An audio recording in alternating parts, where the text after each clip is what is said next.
a perspectiva enganosa da terceira via, né, que a direita quer impor, inclusive, a setores da esquerda. Bom, nossa pauta de hoje destaca também o paraíso dos banqueiros, com a nova elevação da taxa de juros, e destaque para o Banco Santander, né, um grande banco espanhol imperialista, que 30% do seu lucro global, nesse momento, está saindo do Brasil. Nós vamos falar das taxas de desemprego, vamos falar também da crise da própria terceira via, que tem 9 pré-candidatos e não consegue encontrar uma alternativa. A briga interna no PSDB, quem vai fraudar quem? Esse é o tema, né? A briga entre Leite e Dória, um acusando o outro de tentar fraudar as prévias. Eu acho... O que você acha aí, que está nos acompanhando? Talvez os dois setores tenham razão. Bom, e vamos falar um pouco mais da CPI, que hoje teve o seu relatório entregue a diversos setores. Estão entregando o relatório para a PGR, para o STF e até na ONU. Será que vão entregar para o Papa também? Fique por aí, vamos acompanhar. Destaque internacional, a crise do orçamento em Portugal, com ameaça de derrubada do governo, de queda do governo socialista, do Partido Socialista, pelo menos. E vamos destacar também acontecimento no exterior envolvendo o ministro da Saúde, o Queiroga, que foi alvo de protestos em palestra na Universidade de Lisboa. E o recorde da deportação de brasileiros dos Estados Unidos, que é mais do que o dobro dos últimos 3 anos somados, só nesse começo de ano. Bom, pois bem, fique aí conosco, você acompanha aí essas e outras notícias, participe, compartilhe, e hoje vocês estão vendo aqui, eu estou diretamente do estúdio da Causa Operária TV, no CCBP, transmitindo o nosso programa, mas ao meu lado, não aqui na bancada real, mas na bancada virtual, o companheiro Caio Túlio. Boa noite, Caio. Boa noite, Antônio Carlos, boa noite aos companheiros que assistem aqui a Causa Operária TV. Vamos para mais um dia de discussão sobre as notícias principais dessa quarta-feira. Bom, vamos lá. Vamos, antes da gente entrar com tudo na nossa pauta, agradecer aqui, saudar alguns dos muitos internautas que já acompanham a nossa transmissão, pedindo a vocês que transmitam e espalhem, esparramem o link do nosso programa aí nas redes sociais, no Telegram, no Twitter, no YouTube, no Facebook.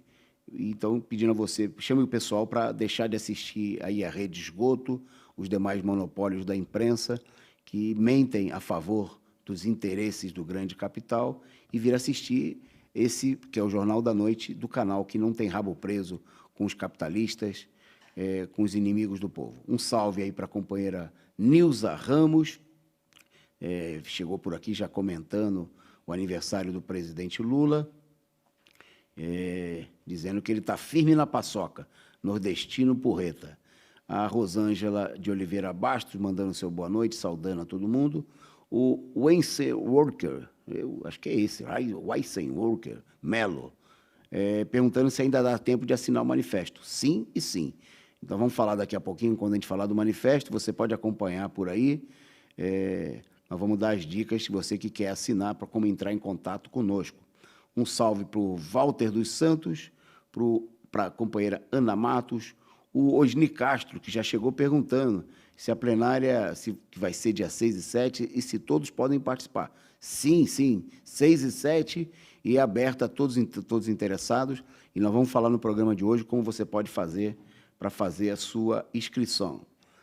Um salve para Cristiane Rocha, um salve também para a companheira Carla Silva, nossa companheira lá do Reino Unido, um abraço bem forte, também para o LC29, que mandou o seu boa noite e já chegou por aqui mandando o seu sticker, a sua figurinha simpática, Da mesma maneira que a companheira Carla, que mandou a sua canequinha. Nós já estávamos sedentos aqui de brindar com a companheira Carla. Muito obrigado, Carla. Um forte abraço. A Ana Matos também, chamando todo mundo que for chegando para ir compartilhando. Então, um salve para todos vocês, para o Aurélio dos Santos, e vamos para a nossa pauta. E você participa aqui no chat, né? Acompanha conosco, dá a sua opinião, faz seu comentário. E, bom, vamos lá. Vamos aqui para o nosso começo, para começar a nossa conversa de hoje, uma notícia que vem se tornando corriqueira, que é a situação de miséria, de sofrimento do nosso povo. O destaque hoje, inclusive do portal da CUT, né, um anúncio, uma fotografia, uma imagem mostrando aí a venda de cabeça de peixe. É isso mesmo. Aquela parte do peixe que é jogada fora, no lixo, né, nos supermercados.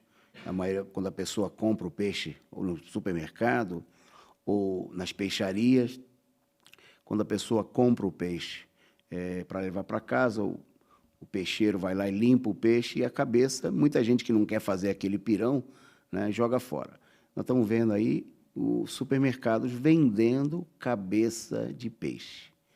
É a situação de fome, de miséria do país, né, e que tudo isso aí, tudo aquilo que era resto, que era lixo, né, tornou-se fonte, primeiro, para muita gente, de sobrevivência, né, como o pessoal que acaba adquirindo osso, às vezes até osso ralado, como a gente viu em filas pelo interior do país, resto de carne, né, tudo coisas que eram jogadas no lixo, como é o caso da cabeça de peixe agora sendo aproveitada. Está aí a charge do companheiro J. Camelo, satirizando essa situação deprimente que atinge a todo mundo, né?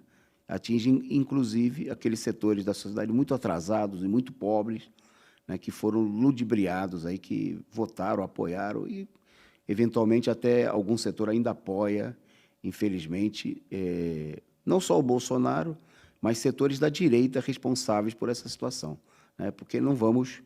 Nós aqui, nós somos do canal que não faz... não cria mitos, né?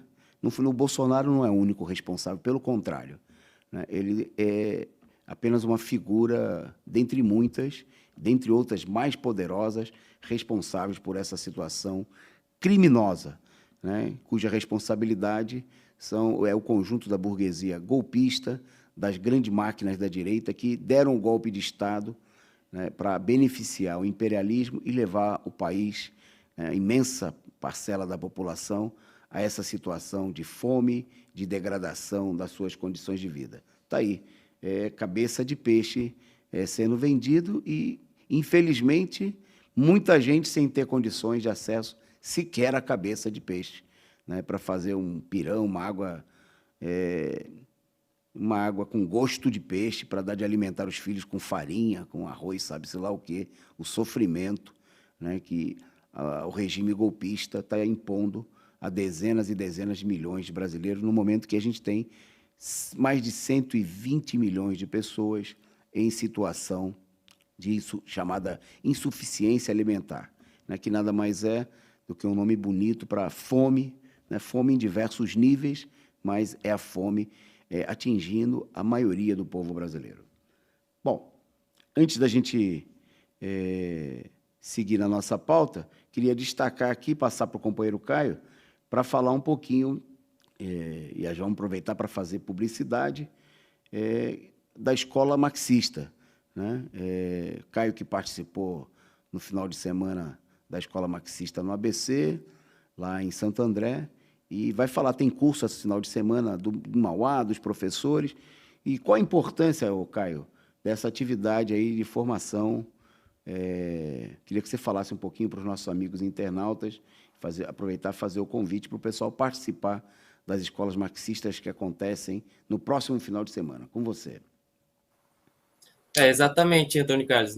Na última quinta-feira, né, no dia 21, o Partido da Causa Operária inaugurou a quinta escola marxista, que é um projeto que o partido tem de levar o debate marxista, né, revolucionário, para os mais variados locais do país, né, levar o debate marxista, a teoria revolucionária, para todos os cantos, para as fábricas, para os bairros, né, para todos os locais. E foi inaugurado, como o companheiro falou, há mais de são centenas de cursos em todo o país que serão realizados até novembro. No último final de semana, inclusive, a gente realizou o curso em Santo André, né, que foi realizado pelo companheiro Antônio Carlos, aqui no ABC Paulista. E nessa semana a gente tem outros cursos, a gente está vendo fotos aqui de alguns cursos, né? Os cursos são realizados em todos os locais, na periferia, nos bairros, né? E essa edição, aí a gente viu o companheiro Antônio Carlos em Santo André, e essa edição aqui nós vamos discutir o tema do socialismo, que é o socialismo tendo por base o livro de um dos pais, né, fundadores do marxismo, Friedrich Engels, que é do socialismo utópico ao socialismo científico. Então, é um curso de um dia que vai tratar aí de maneira introdutória desse tema. Nós vamos ter cursos essa fim de semana, diversos. Eu vou destacar aqui dois, que a gente já viu os cards. Um vai ser o curso dos professores de educadores em luta, que vai acontecer nesse sábado, dia 30, né, às 15 horas, vai ocorrer no Centro Cultural Benjamin Perret. E também um outro curso, que vai ser aqui na região do ABC, em Mauá, que vai acontecer no domingo, dia 31, às 15 horas também, na subsede aqui da APUESP de Mauá. Tá vendo o card aí, o que é o socialismo, também às 15 horas. Então, convidar todo mundo a participar desses cursos, dessa importante atividade, né? Tá aí o card que vai ser o curso do Educadores em Lutas, importantíssimo, chamamos todos os professores e todos os interessados, né, a participar desse debate, dessa discussão, né? Como disse o próprio Lenin, né, levando a sério essa política, sem teoria revolucionária não há movimento revolucionário. Então a gente convida todo mundo a participar, tem os cards aí e os telefones no chat. Então todo mundo participar dos cursos aí, discutir o socialismo científico. Participar, entre em contato, né, mande aí a sua mensagem. Você pode acessar diretamente o chat lá, escolamarxista.com.br, e fazer a sua inscrição, né, e escolher o local. Vão acontecer cursos, são mais de 300, tem em todos os estados brasileiros. Se não tiver marcado ainda na sua cidade e você quiser reunir um grupo, né, para fazer o curso aí, se comunica com a gente. Né? Você vê, os cursos estão acontecendo em escolas, sindicatos, garagens, nas comunidades, né? Todo tipo de local, né? Que a gente possa, em universidades, em sindicatos, bom, em ocupações, assentamentos, né? É o objetivo de levar aí a discussão sobre o socialismo para milhares de pessoas, né? E formar uma base política, né, para a nova etapa de lutas que vem pela frente, para esse período importante da luta pela construção do Partido Operário Revolucionário, por armar o conjunto da classe trabalhadora. É aberto a todos os interessados, né, militantes, simpatizantes do PCO, mas também para companheiros da esquerda em geral que queiram participar do curso. Você entra lá na escola, tem uma taxa pequenininha, que é uma taxa de adesão, né, para inscrição de R$ 10 apenas, e se você quiser adquirir o livro do Engels, né, você paga apenas mais R$ 25, né, para ter esse texto aí que é fundamental, né, que é o texto base do curso, que o Caio destacou, do socialismo utópico ao socialismo científico. Bom, na nossa pauta, voltando aqui para coisas que mostram exatamente o que é o capitalismo, né? O curso é o que é o socialismo. O que é o capitalismo? Então, está aqui. O Conselho Monetário se reuniu e elevou a taxa de juros, mais uma vez, para taxas oficiais 7,75% ao ano. É lógico que essas taxas são taxas interbancárias que não chegam diretamente para o consumidor, né? Porque qualquer empréstimo, qualquer cartão de crédito, cheque especial, a taxa de juros é muito superior a isso daí, né? Mas o fato que essa taxa ela é uma taxa importante, por exemplo, para a remuneração dos bancos, né? Por exemplo, nós já temos nesse ano, a gente vem destacando aqui, o orçamento nacional está pagando mais de 2 trilhões e 300 bilhões para os banqueiros, né, a título de amortização da dívida e dos serviços da dívida. Bom, agora, com essa situação, a situação se eleva ainda mais e o país vai transferir, aí, com a decisão de hoje, mais aí umas dezenas, mais de 100 bilhões de dólares a mais para os banqueiros. Bom, e os banqueiros estão nadando de braçada. Esse gráfico aí que você tem na tela mostra, por exemplo, o lucro espetacular do Banco Santander, né, que obteve no Brasil 30% de toda a sua lucratividade no mundo. Quer dizer, o Brasil, na realidade, há muito tempo, não é de agora, e isso vem se aprofundando no regime golpista, transformou-se no paraíso dos banqueiros, né? Quer dizer, em 2021, o Santander está extraindo 30% do seu lucro global, e olha que o Santander não está entre os 5 maiores bancos brasileiros, né? Ele que abocanhou, aí, anos atrás, no processo de privatização, o Banespa, né, que era um banco estadual muito forte, Banco Paulista, mas presente em todos os estados brasileiros e até no exterior, e o Santander abocanhou através desses processos de privatizações fraudulentas e está nadando em dinheiro, né? Está nadando em dinheiro, garantindo aqui no Brasil uma alta rentabilidade, apesar do país não ser um país capitalista desenvolvido, o ganho dos bancos aqui é espetacular, né? Está aí na tela também para vocês, a produção colocando, o lucro dos 4 maiores bancos brasileiros, né? Então, vocês estão vendo aí o total da soma do lucro do Itaú, Santander, Bradesco e Banco do Brasil, em bilhões. Está aí a última barrinha mais à direita, né? O segundo trimestre de 2021. Então, é o paraíso dos banqueiros, né? Embora tem banqueiro brasileiro, que nem o ministro da Economia, que pega o seu dinheiro e leva para outros paraísos fiscais, mas é para aplicar golpe, porque se tem um lugar que os banqueiros ganham dinheiro, é aqui no Brasil, né? E muito dinheiro, mais 53% do orçamento federal desviado para os banqueiros, né? Então, você que aprendeu na escola que o dinheiro do imposto é para a saúde, para a educação, para a melhoria do atendimento à população, esqueça tudo isso, né? O dinheiro do imposto é, em primeiro lugar e acima de tudo, para fazer a farra dos banqueiros, né? E aí, se sobra alguma coisa, vai para a saúde, para a educação, que é muito pouco, né? E falta a beça, né? Como a gente vê na situação desastrosa que os serviços públicos estão colocados no país. Bom, e os banqueiros golpistas, né? Os setores mais beneficiados e que, por isso, patrocinaram o golpe de Estado, são responsáveis por essa situação de fome, miséria que nós vimos no começo, e pela situação de desemprego no país, que o Caio vai destacar para vocês agora os últimos dados.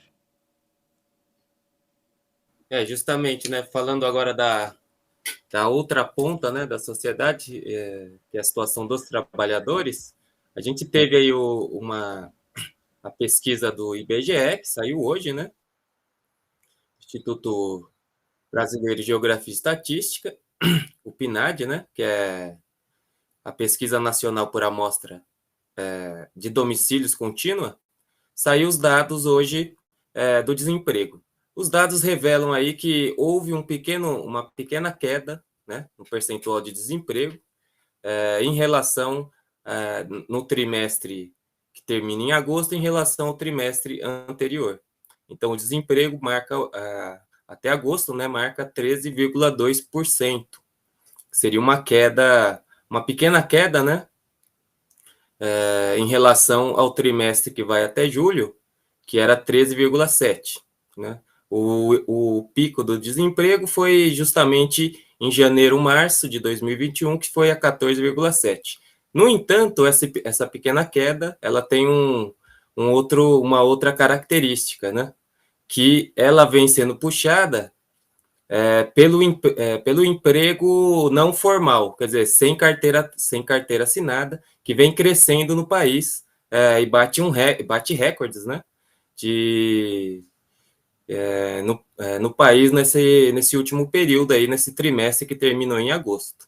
O trabalho por conta própria, portanto, que é um trabalho sem relação empregatícia, né, sem carteira assinada, ele cresceu, bateu um patamar recorde, soma aí 25,4 milhões de pessoas. Foi um aumento de 4,3% em relação aos 3 meses anteriores ao trimestre que termina em agosto. E também o número de trabalhadores domésticos, foi um outro que é o principal, né, de trabalhadores por conta própria, um dos principais, aumentou aí 9,9%, somando 5,5 milhões de pessoas. Outro número também que contribuiu para essa aparente queda, né, porque na verdade essas pessoas estão relativamente desempregadas, porque não têm nenhum acesso a direitos trabalhistas. Mas um outro número que ajuda, né, a essa pequena queda aí que a imprensa coloca é o número de empregados sem carteira, que cresceu 10,1% na comparação com o trimestre aí anterior ao trimestre que terminou em agosto. E também cresceu 23% na comparação anual, né? Então você vê que o que cresce no país é justamente o trabalho informal, o trabalho sem vínculo com carteira assinada e tudo mais, né? Também, outro dado importante da que a pesquisa mostra é que recuou, né? Como se diz, a renda média do brasileiro, né? Essa renda média que estava marcada aí no trimestre até agosto, em 2.489, que já era uma renda média muito baixa, né? Uma das mais baixas que o país teve, mas ela chegou a esse patamar de R$ 2.489. É a média mais baixa desde o início da pandemia e antes, né? É uma das médias mais baixas que tem no rendimento médio, né? Real do trabalhador, não no rendimento do trabalhador, mas no rendimento médio. Esses são os principais dados, né? Só mostrar também que, se for comparar aí as profissões, em quase todos os campos, caiu a renda média do trabalhador, né? Com carteira assinada, caiu de 2.520 para 2.365, a média, né? Sem carteira assinada, caiu para 1.584, antes era 1.805. Em todos os campos aí, também no setor público, né? E trabalhadores por conta própria, e a média nacional foi de 2.489, que é uma queda recorde. Bom, só destacar esses pontos, né, esses principais dados da pesquisa, mostrando que, embora tenha caído um pouquinho o desemprego, mas por conta do trabalho informal, e também cai a renda média do brasileiro.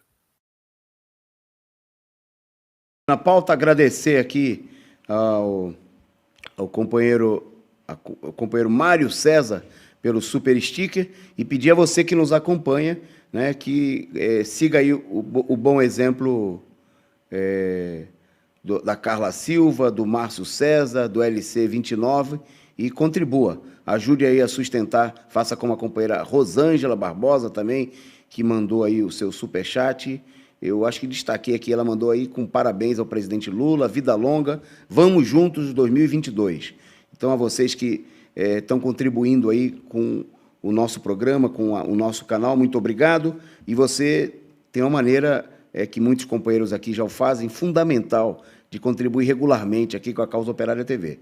Você se torna membro, clica nesse retângulozinho azul abaixo da sua tela aí no nosso site no YouTube e escolhe o plano, né, para você contribuir, a sua opção de acordo aí com a sua disponibilidade, mas que é muito importante para manter em funcionamento e com cada vez mais força esse canal combativo, independente, revolucionário, a serviço da luta dos trabalhadores.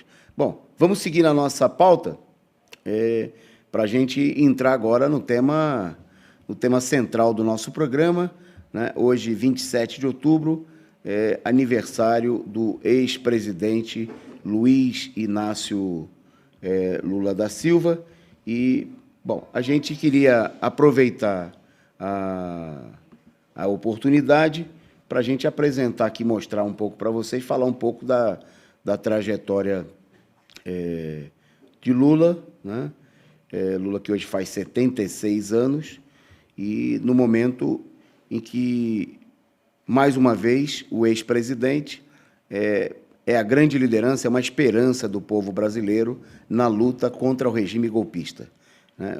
Então, vamos falar um pouquinho aqui, vamos mostrar algumas imagens e falar um pouco da trajetória do ex-presidente Lula, e queria que vocês acompanhassem aí com a gente, para a gente falar também, na sequência, vamos falar da perspectiva, né?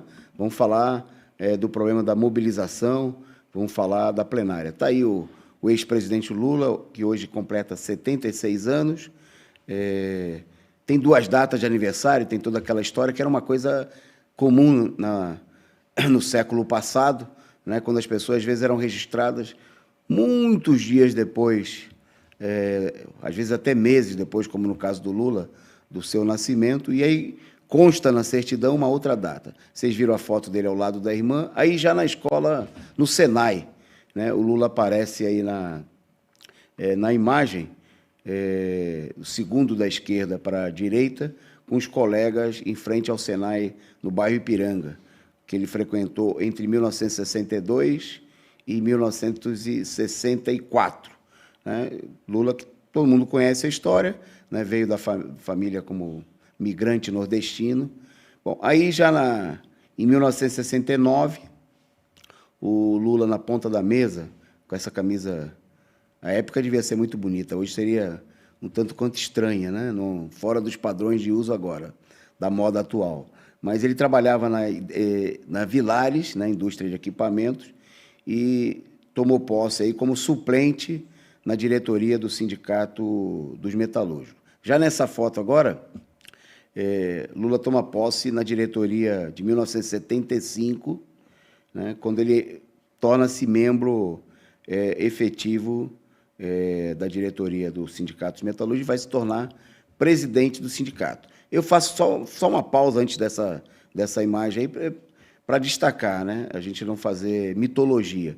O Lula ingressou num sindicato sem uma consciência mais acabada de classe, e numa época em que ele participa aí de uma diretoria pelega, né, em que vários setores aí foram setores que atuavam em consonância, né, com os ditames, digamos assim, da ditadura militar. Era um sindicato tradicional, conservador, e o Lula estava aí, como muitos sindicalistas da época, procurando garantir aí. Não havia uma luta propriamente, porque naquele momento os sindicatos estavam totalmente dominados sob o controle da ditadura, né? Eram sindicatos muito vigiados, né? Quer dizer, e não era um processo de mobilização, quer dizer, não tem aquela fantasia de que Lula entra no sindicato brigando, nada disso, porque nesse momento os sindicatos estavam muito paralisados. Bom, mas aí o Lula é o cara que, por uma série de coincidências de momento histórico, em 1978, 79, ele vai estar na presidência do sindicato, né? No momento que explodem, aí sim, vamos para a próxima imagem, as grandes greves do ABC, né, que vão transformar, né, o Lula na maior liderança operária, no momento do maior ascenso da classe trabalhadora de toda a sua história. É importante destacar nesse momento que as greves, né, que tornaram o Lula famoso, né, nós apresentamos isso aí em vários cursos, em materiais da nossa imprensa, foram feitas contra a administração do Lula no sindicato, né? As primeiras greves na Ford, na Scania, foram greves em que os operários justamente saíram à greve contra os acordos coletivos que o Lula tinha assinado, por considerar que esses acordos eram muito lesivos, né? Eram totalmente estranhos aos interesses dos trabalhadores. Mas o Lula, ao contrário de outros pelegos que se opuseram, foram brigar com os grevistas, ele procurou digamos assim, se posicionar ao lado dos trabalhadores, mesmo os trabalhadores tendo se colocado contra a política adotada pelo sindicato nesse momento. Bom, já nessa foto aí, nós estamos vendo aí o Lula na fundação do PT, né? Ao lado aí de outros dirigentes históricos do PT, o Olívio Dutra, eu esqueci, do lado dele está o líder dos petroleiros na época, lá de Campinas, de Petrolínia, que agora me fugiu o nome, que acabou, anos depois, indo parar no PSB, né? Mas com quem Lula manteve toda uma amizade há muito tempo. Está aí a fundação, setores aí que discutem aí a fundação, Paulo Skromov, que discutem a fundação do PT. Bom, ainda sobre esse momento, né, o Lula também, dentro da posição conciliadora que o Lula tinha à frente do movimento sindical e também à frente da luta política, ele propugnou, em primeiro momento, a construção de uma ala trabalhista dentro do MDB, né, buscando um acordo aí com setores do partido da oposição burguesa. Essa política, no entanto, foi rejeitada e, no meio de um processo de radicalização, o Lula evolui para a defesa da construção de um partido dos trabalhadores, que ele, como outros setores, não queriam como um partido revolucionário, um partido classista, mas um partido que fosse uma representação política dos trabalhadores e que, inclusive, abarcasse setores patronais, né, que eram considerados também como trabalhadores. Esse termo era muito amplo, no sentido que esses setores empregavam, né, não era um partido de classe, não era um partido revolucionário, socialista. Bom, mas a situação de crise no país, né, vai levando o Lula e o movimento operário para posições mais à esquerda contra a ditadura. Essa foto aí é da primeira prisão do Lula em 1980, né, por conta da liderança, do papel de liderança que ele tem à frente do Sindicato dos Metalúrgicos do ABC. E, mais uma vez, a radicalização, a combatividade dos operários do ABC, né, leva o Lula a aparecer como uma figura pública que se enfrenta com o regime político, independentemente das posições conciliadoras, a busca de um entendimento com a burguesia, né, com o próprio regime militar que Lula expressava. Lula não era, longe da imagem que procuravam atribuir, e ainda hoje muitos procuram atribuir, o Lula estava longe de ser uma pessoa, um líder classista, revolucionário, mas era uma pessoa que se colocou aí do lado dos trabalhadores e, por força disso, né, acabou sofrendo aí a sua primeira prisão. Bom, essa foto aí, o Lula aparece no processo de discussão da fundação da CUT, né, da Central Única dos Trabalhadores. Aí, mais uma vez, o Lula e um conjunto de sindicalistas, o chamado sindicalista autêntico, vão procurar ter uma posição muito conciliadora com os setores do movimento sindical que colaboraram com a ditadura militar, né? Em 1981, se realiza aí o primeiro CONCLAT, Congresso Nacional da Classe Trabalhadora, onde há um esforço do Lula e desses setores, né, Olívio Dutra e outros setores, de chegarem a um acordo com toda a burocracia sindical, inclusive aquela burocracia que tinha colaborado diretamente com a ditadura militar, e por isso o nome de construir uma central única dos trabalhadores, né, que seria uma central que abarcasse todos os setores. Surge aí a Procult.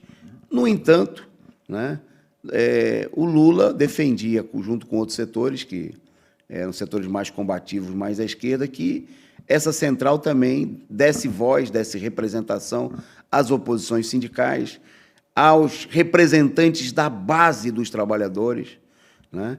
E, obviamente, os pelegos ligados à ditadura, os pelegos mais tradicionais, se opuseram a essa política e o movimento racha. E a CUT nasce, de fato, coisa que muita gente hoje procura esquecer, de um racha no movimento sindical com os pelegos que apoiaram a ditadura, né? Quer dizer, a organização mais combativa, mais progressiva da luta dos trabalhadores do país até hoje surge dessa luta. Surge, inclusive, em oposição a própria política que defendia o Lula, né, que era a unidade com os pelegos, né, e o quanto foi importante que isso acontecesse, porque a CUT foi um fator importantíssimo, fundamental de mobilização da classe trabalhadora naquele momento, na década de 80, e até hoje se constitui na principal organização do movimento operário do país. Bom, essa outra imagem, bom, em 82 o Lula já sai candidato ao governo de São Paulo, né, nas primeiras eleições para governador, depois que há eleição em todos os estados, né, ele é candidato, tem uma votação expressiva. Lógico que muita gente fala que a votação foi pequena, mas foi muito importante, a primeira vez que uma liderança operária, né, é candidato ao governo do estado mais rico do país. E essa imagem que você está vendo aí é de 1986, quando o Lula, já em plena crise do governo Sarney, né, o governo do ex-presidente do partido da ditadura militar da Arena, do PDS, né, depois se transforma em presidente da República, do golpe no colégio eleitoral. Lula é candidato à Assembleia Nacional Constituinte, que é eleita em 1986, e vai ser o deputado federal mais votado do país, tem mais de 600 mil votos para deputado, né? Isso em 1986, a população de São Paulo era bem menor do que a de hoje, e se elege aí, garante inclusive a eleição de vários outros companheiros do PT para a Assembleia Nacional Constituinte. Bom, essa foto aí, já de 89, também um outro momento de aguda crise final do governo Sarney, primeira eleição presidencial após todo o período de ditadura militar, né, e também do período da chamada Nova República, que se inaugura em 1985 com a posse do governo que era Tancredo Sarney, que virou o governo Sarney com a morte do Tancredo Neves. O Lula, bom, nesse momento aí, um momento importante, porque Lula o PT adota uma posição que se desloca bastante à direita, colocando como vice do Lula um latifundiário, um elemento oriundo do MDB, do PSDB, que trabalhava na Globo, lá no Rio Grande do Sul, o senador José Paulo Bisol. Nós, na época, uma corrente do PT, a Causa Operária, a gente se opõe a essa política e defende que Lula tinha que ser candidato com um vice dos trabalhadores, né? Porque a política de Frente Popular, de aliança com a burguesia, ia levar o PT ao abandono das reivindicações dos trabalhadores. E, a partir daí, a gente sofre, inclusive, todo um processo de perseguição política até a nossa exclusão do PT. Já essa imagem, Lula ao lado do Brizola, na campanha de 1998, em que o Lula, pela terceira vez, vai ser derrotado nas eleições presidenciais e, pela segunda vez, vai perder para o Fernando Henrique Cardoso, que é reeleito para a desgraça de todo o povo brasileiro. E, nesse momento, Lula tinha como vice o Brizola. Bom, agora, já 2003, Lula tomando posse pela primeira vez como presidente da República, né, num ato gigantesco, mais de 200 mil pessoas vão a Brasília na posse do Lula, né, refletindo a grande esperança, apesar, né, da política conciliadora que o PT adota naquele momento. Tem como vice um empresário, um capitalista que tinha colaborado com o regime militar, né, José Alencar, e também entrega postos chaves, né, para setores da direita, do MDB, da burguesia, como o banqueiro ao comando do Banco Central, o Henrique Meirelles, e assim por diante.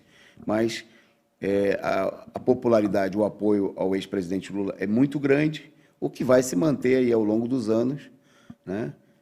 Já a gente dando um salto aí, Lula participando da campanha que vai acabar elegendo a ex-presidenta Dilma Rousseff, que é eleita em 2010 e depois novamente em 2014 e vai ser derrubada pelo golpe de Estado em 2016. Como o nosso tempo é curto, né, vamos dar um salto aí. Está aí um cartaz, né, nosso em 2017, já depois do golpe de Estado, né, quando ficava evidente que... Volta naquele primeiro cartaz, esse primeiro cartaz mostrando aí a campanha que só o PCO fez nesse momento, inclusive uma campanha que foi criticada pelo Lula, que dizia que a gente não deveria falar que ele ia ser preso, devia só falar coisas boas, né? Mas estava muito claro, ao contrário de setores da esquerda que dizia que não havia o menor perigo de que Lula fosse preso, né? A gente, antes, um bom tempo antes, a gente fazia uma campanha pública contra a prisão do Lula. Bom, aí o resto todo mundo conhece, Lula é preso em 2018, né? E essa foto aí, é importante que ela é parte da campanha que nós impulsionamos através dos comitês de luta pela liberdade do Lula. Esse cartaz muito bonito, que nós fizemos à época com os comitês de todo o país, chamando, no dia 27, exatamente no dia 27 de outubro de 2019, na data do aniversário do Lula, a realizar uma grande manifestação em Curitiba pela liberdade do ex-presidente, o que acabou ocorrendo, né, resultado de muita luta, inclusive no interior da esquerda. Toda a campanha pela liberdade do Lula encontrou uma resistência dos setores que se negaram a lutar contra o golpe, principalmente depois da sua consumação, né, e que também não se colocaram de maneira favorável, decisiva, a se mobilizar pela liberdade do Lula, o que foi decisivo, né, nós não temos nenhuma dúvida sobre isso, né, para conquistar que essa luta levada adiante por nós, por setores do PT, setores mais combativos, setores do MST, do Movimento Popular, que permitiram, né, a conquista que foi a libertação do Lula no final de 2019, já depois de ter permanecido 580 dias nos cárceres lá de Curitiba. Bom, fica a nossa... toda essa luta evidencia, obviamente, que o problema central e decisivo é o da mobilização dos trabalhadores, né? É o problema sem mobilizar, né? Não é possível avançar no sentido de enfrentar os inimigos responsáveis pelo sofrimento do povo brasileiro e também por todo o processo de perseguição contra o ex-presidente Lula, que foi, como a gente viu, o resultado desse processo foi tentar desarmar os trabalhadores para que eles pudessem fazer o que vem fazendo até hoje, impor um regime de fome, de miséria, de desemprego, de sofrimento do povo brasileiro, né? Recorde de mortes na pandemia, como a gente viu. O caminho, então, o melhor presente de aniversário que nós podemos dar para o presidente Lula, e principalmente, né, uma necessidade do povo brasileiro nesse momento, é a mobilização para colocar na rua, né, a campanha para colocar abaixo esse regime de fome e miséria imposto com um golpe de Estado e que hoje é comandado, aí tem na presidência da República, né, o capitão fascista Jair Bolsonaro. E mais do que nunca nesse momento, fora Bolsonaro, é Lula presidente, né, porque a única alternativa dos trabalhadores nesse momento, diante da situação, o único candidato realmente capaz de derrotar não só Bolsonaro, mas toda a direita, né, o único candidato da esquerda, é o ex-presidente Luiz Inácio Lula da Silva. Então, para ele, o nosso abraço, nossos parabéns no dia de hoje, mas principalmente o nosso chamado a todos os companheiros, né, que entendem a importância da candidatura do Lula a se mobilizarem conosco. E aí, por isso, nós vamos entrar na próxima notícia, né, que eu vou passar aí para o companheiro Caio. Ontem nós lemos aqui trechos do manifesto chamando a realização da plenária nacional Fora Bolsonaro, Lula presidente, né? E, bom, a campanha vem crescendo, né? Já de ontem, hoje nós passamos aí de mais de 100 lideranças assinando o manifesto. Bom, eu vou passar para o Caio, ele vai falar um pouco da plenária e do crescimento dessa campanha. Com você, Caio. Exatamente. como o companheiro Antônio Carlos colocou, né, a plenária nacional Fora Bolsonaro, Lula presidente, que vai acontecer em São Paulo, nos dias 6 e 7 de novembro. Bom, o manifesto de convocação, né, da plenária será publicado em mais de 200 mil cópias para ser distribuído em todo o país. Ele visa aí justamente impulsionar a campanha, né, por Fora Bolsonaro e todos os golpistas, pelas reivindicações dos trabalhadores diante da crise e por Lula presidente, por um governo dos trabalhadores. Esse manifesto, que discute para a gente reorganizar o movimento Fora Bolsonaro e colocar na rua a campanha do Lula, ele foi assinado aí já por centenas de pessoas, né, de companheiros, de organizações, entidades, do movimento operário, da esquerda, por intelectuais e ativistas dos mais variados campos. Então, vou só destacar algumas pessoas que já estão presentes aí, que já vão participar da plenária, que já estão aderindo a essa política, que assinam um manifesto junto com o Partido da Causa Operária, mas também o Partido Comunista do Povo Brasileiro, os comitês de luta, a corrente sindical Causa Operária, né, os companheiros da CUT, muitos companheiros da CUT que participam aqui, que vão participar da plenária e assinam um manifesto conosco, como o Edmar Bastistella, da CUT, presidente da CUT no Acre, também a companheira Bebel, né, Maria Isabel Noronha, que é deputada estadual e vice-presidente do PT, presidente também da APOESP, né, Sindicato dos Professores aqui de São Paulo, o companheiro André Constantini, do Movimento Nacional das Favelas e Periferias, dentre inúmeros outros companheiros do coletivo de negros João Cândido, do qual faço parte também, vão participar e assinam um manifesto, dentre diversos outros companheiros da CUT, de partidos, do movimento sindical, intelectuais, movimento popular, que vão participar aí dessa importante conferência, essa importante reunião de ativistas, de militantes, de lideranças, de políticos, para colocar novamente aí a luta contra o golpe, a luta por Fora Bolsonaro e por Lula presidente. Então, vamos convidar também todos os companheiros que estão assistindo a participar da plenária, dia 6 e 7 de novembro, em São Paulo. Tem aí o lugar para se inscrever e convidar todo mundo a participar desse importante movimento para reconstituir e colocar novamente a campanha Fora Bolsonaro, Lula presidente nas ruas. Está aí o Caio reforçando o nosso chamado, e você pode entrar em contato conosco, né, pedindo para assinar o manifesto. Manda aí a sua mensagem. A produção vai colocar aí os telefones nossos aí depois na tela, para você, se você quiser participar, basta mandar aí o seu nome, os dados da entidade que você pertence, o movimento, para colocar aí a sua assinatura no manifesto, né? Eu agradeço aí a vocês, muitas adesões que a gente vem recebendo de companheiros do PT, da CUT, hoje companheiros inclusive do PSOL e do PCdoB, né? Amanhã já vai estar, nós vamos divulgar na nossa imprensa aí uma nova lista, né? Já são mais de 100 lideranças, tem lideranças indígenas, artistas, intelectuais, professores universitários, dirigentes sindicais, dirigentes políticos, assinando o manifesto que convoca a plenária Fora Bolsonaro, Lula presidente, dia 6 e 7 de novembro, aqui em São Paulo. Bom, e essa plenária tem ainda maior importância nesse momento de crise que a gente vive, de agravamento da crise econômica e, em consequência disso, obviamente, da crise política.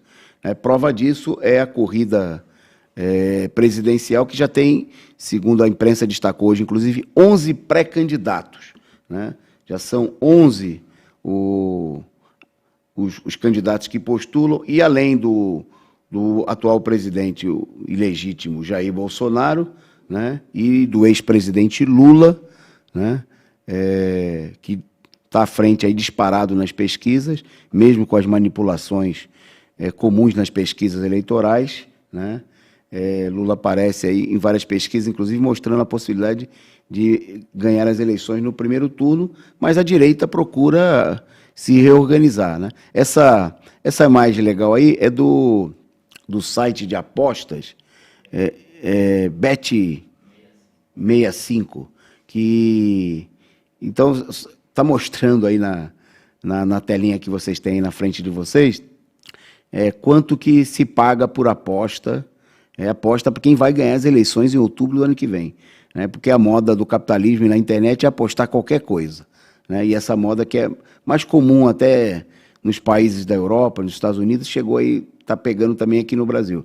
Então você vê que o Lula é o que tem a menor margem de pagamento, porque a expectativa de vitória, uma vitória eleitoral do Lula seria grande. Então, para cada R$1, 1,70. Já no caso do Bolsonaro, o valor é 2,70 e por aí vai, né?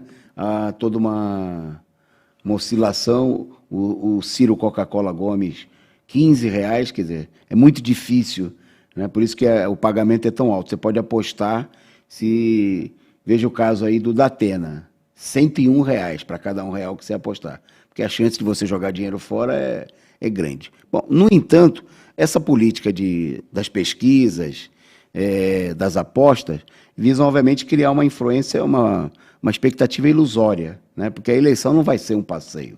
A eleição vai ser uma guerra, né? Por isso a necessidade de colocar o bloco do Lula, o bloco da mobilização dos trabalhadores na rua. A direita está aí se batendo ainda para tentar encontrar uma alternativa, tem dificuldades, né?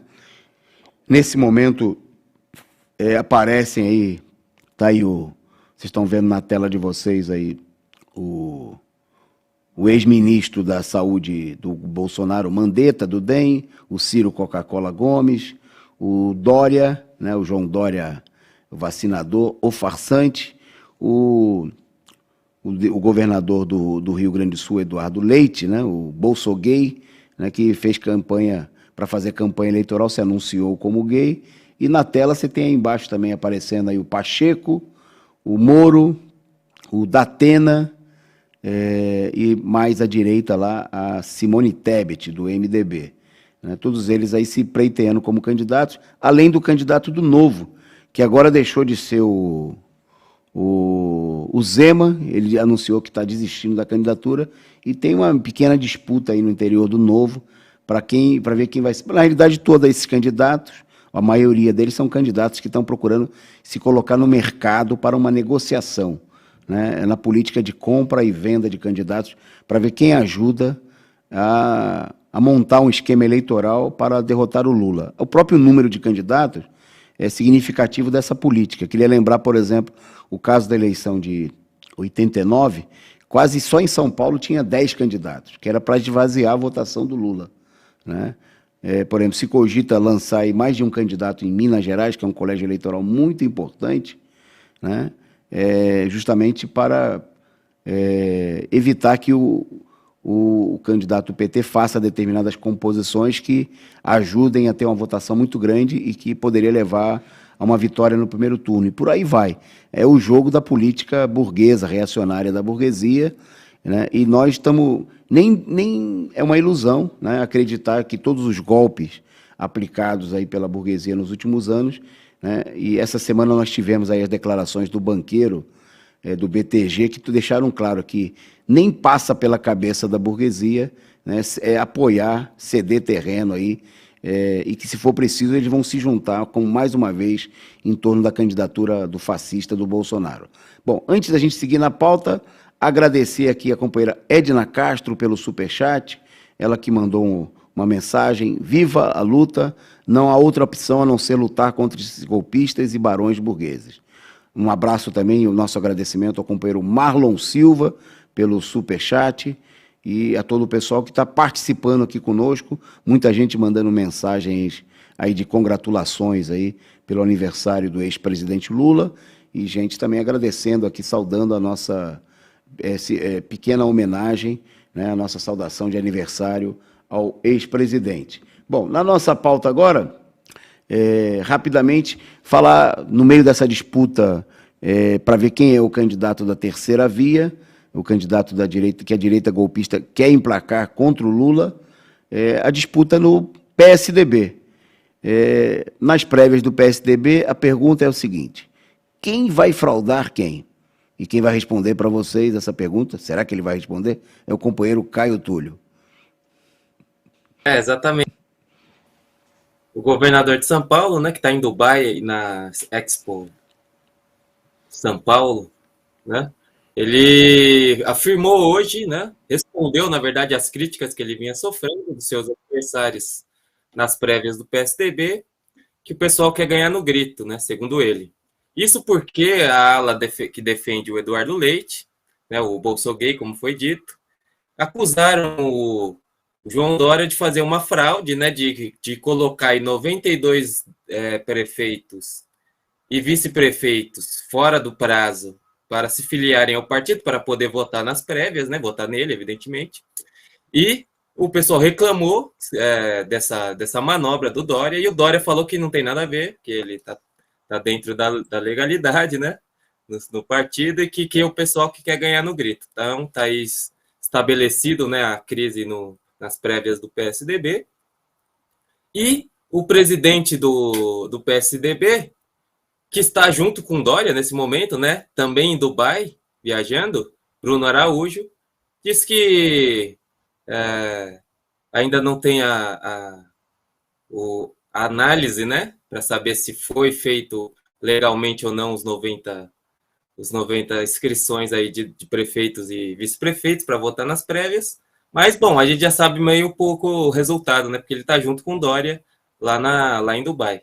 Mas está aí, fica a crise aí no PSDB, né? O Dória que está aparentemente controlando tudo, mas há toda uma ala aí relacionada ao Eduardo Leite.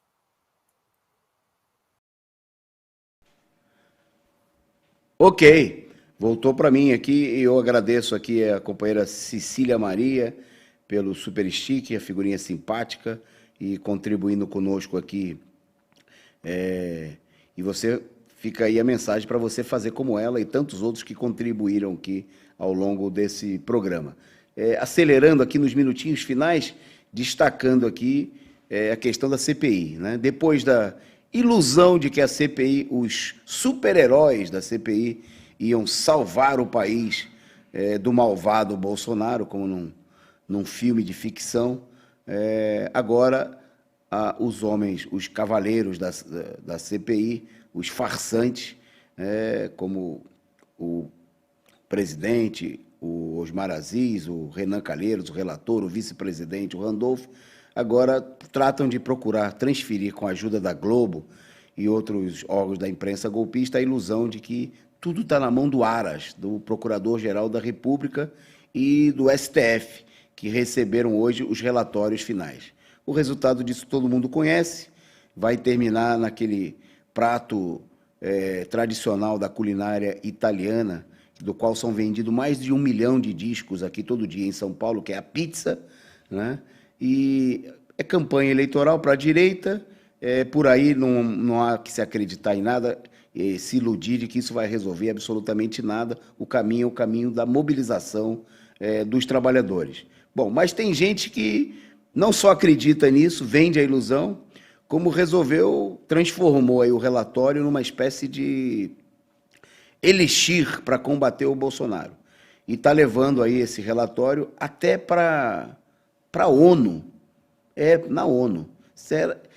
Vou passar para o companheiro Caio para contar quem é que está levando o relatório da CPI para a ONU. E será que eles vão levar para o Papa também, Caio? Exatamente. A deputada do PSOL, Fernanda Melchiona, que ela está em Genebra, né? Nesse momento, ela vai entregar aí nas mãos do Alto Comissariado da ONU para os Direitos Humanos o famigerado aí relatório da CPI da Covid contra o Bolsonaro, né? No qual ele é indiciado aí por alguns crimes, como, por exemplo, charlatanismo e crimes contra a humanidade, que é vago, né? Não foi colocado nele nem a pecha de genocida. Mas está aí uma atividade do PSOL. Ninguém sabe, não se sabe se vai ser também estendida aí ao Papa, ver se ele faz uma condenação, mas também não se sabe exatamente o que o Alto Comissariado da ONU para os Direitos Humanos vai fazer com esse documento aí. Será que eles vão intervir no Brasil? Vão derrubar o Bolsonaro e colocar ele no banco dos réus? Fica a pergunta aí para o PSOL responder, ou se é só mais um ato aí de pirotecnia, né, como se diz, né? É isso. O PSOL vendendo ilusões, né, de que o caminho, o problema do povo brasileiro pode ser resolvido por outras mãos que não sejam as mãos do próprio povo e da sua mobilização. Acreditar na ONU é como acreditar. A gente pode também fazer um pedido e botar numa meia para ver se Papai Noel tira o Bolsonaro, né? Quem sabe pedir para duende, né, para as fadas, ou sabe lá para o que seja. Obviamente, é política de enganação e campanha eleitoral de baixa qualidade, né? Campanha eleitoral de quem, nem de longe, né, é o pessoal, né, que... Por que a gente convoca a plenária nacional? Porque é o pessoal que queria tirar o Bolsonaro de mão dadas com o Dória, o Ciro Gomes, os defensores da Frente Ampla, que agora estão lá na ONU, que é a mesma coisa, né? A ONU são os imperialistas, comandados pelos Estados Unidos, que derrubaram Dilma, que prenderam Lula, e agora o pessoal quer que a gente acredite, né? Tem que ser muito otário para acreditar nessa e em outras coisas que os setores da esquerda pequeno-burguesa, cirandeira, procuram... Bom, para encerrar, nós já estouramos nosso tempo, nós vamos só passar aqui, eu vou escolher uma e o Caio escolhe uma outra internacional para a gente só rapidamente anunciar. Então, eu queria destacar aqui, na minha rapidinha internacional, a crise no governo português, e dois partidos de esquerda que dão apoio parlamentar ao governo, né, anunciaram que vão votar contra a proposta de lei do orçamento, que está para ser votado. Que o governo, perdendo essa votação, estará aberto o caminho para convocar novas eleições. Está aí a crise, a tentativa de formar o governo aí da geringonça, da coalizão de amplos setores aí, levou aí um governo que está agora, diante do avanço da crise na Europa, né, a crise econômica, a própria crise do capitalista. Bom, já que nós falamos de Portugal, vou passar para o Caio destacar outra nota breve, também tem a ver com Portugal. Só rapidamente, o ministro da Saúde, né, Marcelo Queiroga, ele passou por Portugal, ele foi convidado pela Universidade de Lisboa para dar uma palestra que é até incrível, né, e risível, intitulada As Ações do Brasil no Enfrentamento à Covid-19. Seria uma palestra muito curta, né, para o ministro fazer. No entanto, um grande conjunto de coletivos ficou sabendo, espantado com essa convite, foi até a universidade para protestar. Rapidamente, a universidade cancelou a palestra presencial e transmitiu ela via internet, apenas pelo YouTube, né? Então, e também não foi dado acesso para a imprensa permanecer lá na palestra do ministro Queiroga, que foi feita somente pelo YouTube, sem pergunta, sem nada. Então, ficou aí o ministro, ficou um pouco... ele disse que foi uma decisão da universidade, que não foi dele, né? Mas que não tem nada a ver, ele também, o indiciamento dele, né? Não teria nada a ver, e que ele teria muito, sim, a falar aí para o público português. Mas foi isso que aconteceu, né? E o ministro se escondeu lá do público, né? Dos manifestantes em Portugal. Não é piada de português, né? De fato, aconteceu o Queiroga querendo contar para os portugueses como é que ele e o governo Bolsonaro combateram a pandemia, né, no país que tem quase 605 mil mortos, né, toda essa situação em que o governo nada fez para evitar toda essa catástrofe. A gente mais teria para contar, mas deu a nossa hora. Resumo do dia fica por aqui. A gente volta amanhã a partir das 20h30. Amanhã a gente começa aí 20h45. Amanhã tem a segunda aula da Universidade Marxista com o companheiro Rui Costa Pimenta. Se você ainda não se inscreveu, você pode entrar lá no site, né, universidademarxista.com.br, para participar da segunda etapa do curso O que foi o Stalinismo. Amanhã vai estar bombando aí, o companheiro Rui falando aí da situação interna do stalinismo aí depois no período da Segunda Guerra, toda a crise do stalinismo. Então, acompanhe, né, você importantíssimo compreender mais sobre esses acontecimentos que mudaram aí, que foram decisivos no rumo da história no século XX e até nos dias de hoje na esquerda.